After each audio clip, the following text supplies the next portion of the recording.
नेपाल में फिलहाल तो शांति है, लेकिन आंदोलन थमा नहीं है। आंदोलन की नेपाल को चाहिए हिंदू राष्ट्र का दर्जा, नेपाल में राजशाही की वापसी होनी चाहिए। शुक्रवार को हिंसक झड़प भी हुई थी, लेकिन फिलहाल शांति है। लेकिन जो जानकारी मिल रही है, आंदोलन अभी भी जारी रहेगा तब तक जब तक नेपाल को हिंदू राष्ट्र का दर्जा नहीं मिल जाता। फिलहाल हम नेपाल के एक रिहायशी इलाके में पहुंचे हैं। यहाँ पर कई सारे लोग खड़े हुए, इन लोगों से बात कर लेते हैं। आप लोगों से जानना चाहूंगा, ये बताइए कि ये जो आंदोलन है इसके समर्थन में है क्या आप लोग? है क्यों? क्योंकि पिछले 17-18 साल से नेपाल में पॉलिटिकल इनस्टेबिलिटी है। नेपाल में करप्शन ज़्यादा चल रहा है। नेपाल की जो पहचान था हिंदू राष्ट्र का पहचान, ये समाप्त हुआ है। इसलिए हम इसको परिवर्तन लाना चाहते हैं। हम भी नहीं, सारे नेपाली जनता जो जागरूक हो चुके हैं कि ये जो लोकतंत्र के आवरण में जो लूटतंत्र चल रहा है, इसके विकल्प खोज रहे हैं। विकल्प खोज रहे हैं क्यों? 16-17 सालों में ऐसा क्या हो गया कि वापस आप लोगों को लगा कि नहीं हिंदू राष्ट्र का दर्जा मिलना चाहिए क्या? हाँ, इससे जो 17 साल का इधर जो हो रहा है, इधर का जो पहले का उद्योग धंधा था वो सब बंद हो गया। युवा इधर नहीं है, पूरा दूसरा देश में जाके काम कर रहा है। इधर सब कुछ जो भी था ना, सब कुछ बर्बाद कर दिया। ये लोकतंत्र गणतंत्र के नाम में सब कुछ बर्बाद कर दिया। अभी दिखाने के लिए बस नेपाल बचा है। हिंदू राष्ट्र तो क्या था, तो कैसे फायदा था आप लोगों को? नहीं, ये तो पहचान था ना, विश्व का 150 करोड़ हिंदुओं का एक आस्था का केंद्र, एक नेपाल, एक हिंदू राष्ट्र पहचान था ना, वो भी ये लोग ने बेचकर खा दिया। 81% हिंदू है नेपाल में, तो फिर भी अभी धर्मनिरपेक्ष कैसे ले रहा है? इसलिए हमारा नहीं, समग्र सब जनता का यही चाह है, नेपाल में राजा सहित का प्रजातंत्र और हिंदू राष्ट्र होना चाहिए। तो जब उस समय जो है इसको जब सेकुलर बना दिया गया, तब आप लोगों ने नहीं इसका विरोध किया? वो टाइम में हम लोग तो इतना वो भी नहीं था, ये बारे में इतना बड़ा वो भी नहीं था। ये आज से 18 साल पहले हम लोग छोटा होने टाइम में, तो कौन साथ दिया, कौन आया, कौन गया, क्या क्या हुआ, वो टाइम के बाद ना, जो उसके बाद में जो नया एक्सपेरिमेंट आया ना, जो नया व्यवस्था आया, और कोई ज़्यादा आदमी सोचा इसलिए फायदा होएगा, अब सबका पैसा लेके बांटेगा, क्या क्या प्रलोभन देखा है ना। लेकिन जो बोला हुआ, क्या हुआ, जो उसने लीड करके आया वो लोग को हुआ। जनता उससे भी बेहतर गरीब हो गए।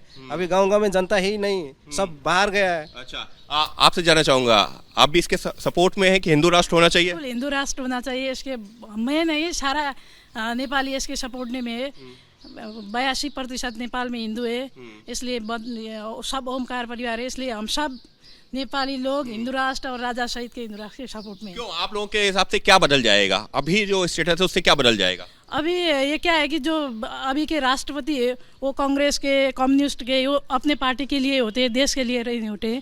अब जब राजा नेपाल के लिए आएंगे, वो सारे राजा सबके साझा, राजा सारे नेपाल के, सारे कम्युनिस्ट के, कांग्रेस के, सबको साझा होते हैं। इसलिए हमें राजा ही पसंद है।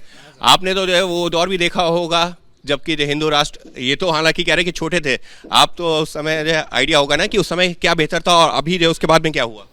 जब राष्ट्रता था उसके बाद जनता भी सुरक्षित था, है ना।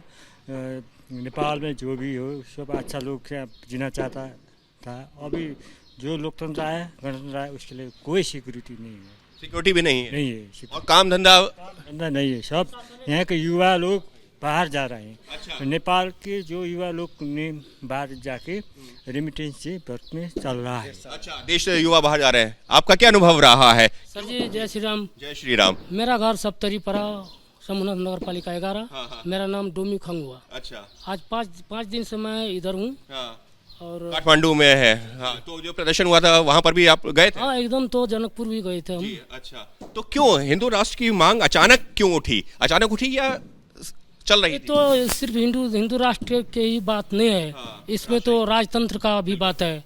जब राजतंत्र था तो उस टाइम में बहुत अनुशासन था। एक तो पुलिस वहाँ पर देख लेते थे, इधर डरा जाता था आदमी सब। लेकिन अभी जो देख रहा हूँ वो पुलिस के साथ दारू भी पी रहा है, समझे ना। किसी तरह का जो है कोई जो है मतलब प्रशासन और पुलिस का कहीं कोई डर नहीं? कुछ नहीं है।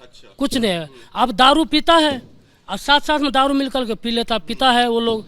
और कोई साथी ऐसा है जो पुलिस को ही 2-4 फाइटिंग भी दे देता। अच्छा, हाँ, तो कहीं कोई डर ही नहीं है? डर ही नहीं है भाई। अच्छा। अभी जो है हमारा सप्तरी में जो राजव्याज है ना, वहाँ पर इतना घुसपैठी हो रहा है। कहाँ से घुसपैठ हो रही? अरे भाई साहब, कहाँ बोलूँ मैं, यातायात में। अच्छा। नगर पालिका में, जैसे मालपोत में, मालपोत तामेली में, ये सब में मेरे पास वॉइस रिकॉर्ड, ऑडियो रिकॉर्ड भी कुछ है। तो आप कह रहे हैं कि भ्रष्टाचार बहुत है, आपका क्या अनुभव है, क्यों जो है हिंदू राष्ट्र और राजशाही की वापसी?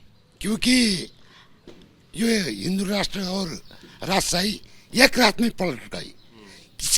किस तरफ अच्छे बोले पैसा को तरफ से, इंटरनेशनल मनी का पावरफुल यहाँ लग रहा है, यहाँ का नेता बिक गया, तो इस कारण 81%। तो राजा आएंगे तो राजा सही चलेगा? चलेगा। तो राजा तो पहले भी थे।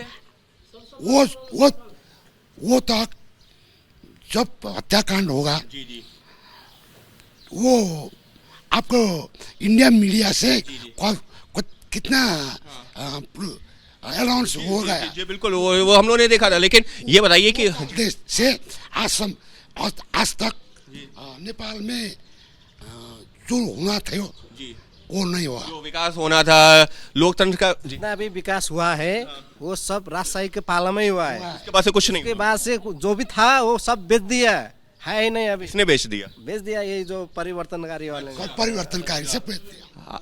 अच्छा, हिंदी नहीं आती कोई बात नहीं, लेकिन क्या राजशाही और हिंदू राष्ट्र के समर्थन में है? समर्थन है। नेपालमा 80-85% हिन्दू है, त्यसैले गर्दा अब अहिलेसम्म नेपालमै राजाले बसाएको देश 82% जो हिंदू है राजा के दौर में अच्छा था। और आप लोगों का जो है, आप अपना अनुभव क्या कहता है, क्यों जो है अभी ये आंदोलन खत्म नहीं हो रहा? मतलब आप लोगों की मांग यही है कि जब तक नहीं होता तब तक जारी रहेगा? हाम्रो माग पुरा नहुन्जेलसम्म हाम्रो माग आन्दोलन जारी रहन्छ। यो वैदिक सनातन हिन्दू राज्य नेपाल कायम गरेर छाडिनेछ।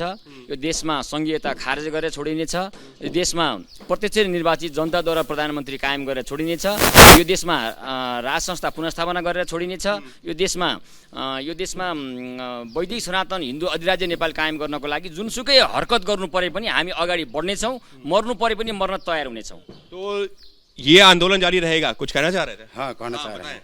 आप बोले हैं कि नेपाल में परिवर्तन किस लिए चाहते हैं? परिवर्तन इसलिए चाहते हैं कि जनता उसको प्राइम मिनिस्टर बनाया, जनता मत दिया, देने का बाद अभी जो 16 वर्ष के अंतराल में जो राज संस्था था, राज संस्था में उद्योग कल कारखाना सब था, धर्म संस्कार संस्कृति हम सब पूर्वी दर्शन, पूर्वी सभ्यता, पूर्वी संस्कार में चलने लोग अभी अधर्मी विधर्मी सब ऐसे पार्लियामेंट में बैठकर जितने जनता को ऊपर शोषण कर रहे हैं। ये तो जनता ने तो चुना, चुनाव में जी जनता ने चुना होगा उनको। जनता प्राइम मिनिस्टर को चुना नहीं। अभी हम सबको मांग है कार्यकारी प्रधानमंत्री, जो प्रत्यक्ष कार्यकारी प्रधानमंत्री, जनता से मत लो और राष्ट्रपति के जगह में राजा अभिभावक में रहो। अच्छा, जो जैसे पहले होता था। तो आप कह रहे हैं कि जैसे जो पहला, ठीक है सर। तो साफ तौर पर जो नेपाल की जनता है उसका ये भी मत है कि पिछले 16-17 सालों में यहाँ पर जो उम्मीद की गई थी कि सेकुलर देश हो जाएगा, धर्मनिरपेक्ष देश हो जाएगा, यहाँ पर लोकतंत्र की स्थापना हो जाएगी, तो उसके बाद में नेपाल विकास करेगा। लेकिन हुआ कुछ उल्टा है, भ्रष्टाचार बढ़ गया है, प्रशासन की कोई सुनता नहीं है, प्रशासन के ऊपर भ्रष्टाचार के आरोप है। और इस वजह से मांग ये हो रही है कि नेपाल जहाँ पर 82% हिंदू आबादी है, उसकी जो हमेशा से पहचान रही हिंदू देश के तौर पर, हिंदू राष्ट्र के तौर पर, वो पहचान उसको वापस मिलनी चाहिए। क्योंकि सेकुलर देश बनने के बाद में, यानी कि धर्मनिरपेक्ष देश बनने के बाद भी हालात सुधरे नहीं है और बदतर हो गए हैं। लिहाजा अब नेपाल का उसका वही अस्तित्व, वही पहचान वापस दिलाने के लिए यह आंदोलन शुरू हुआ है और तब तक जारी रहेगा। जो लोग इसके समर्थन में, उनका यही कहना है कि तब तक जारी रहेगा जब तक राजशाही और हिंदू राष्ट्र का दर्जा वापस नहीं मिल जाता। सहयोगी कैमरा पर्सन संजीव कुमार के साथ Ankit Gupta, ABP news, Kathmandu, Nepal. For exclusive and insightful videos, subscribe to our new channel ABP Live Premium.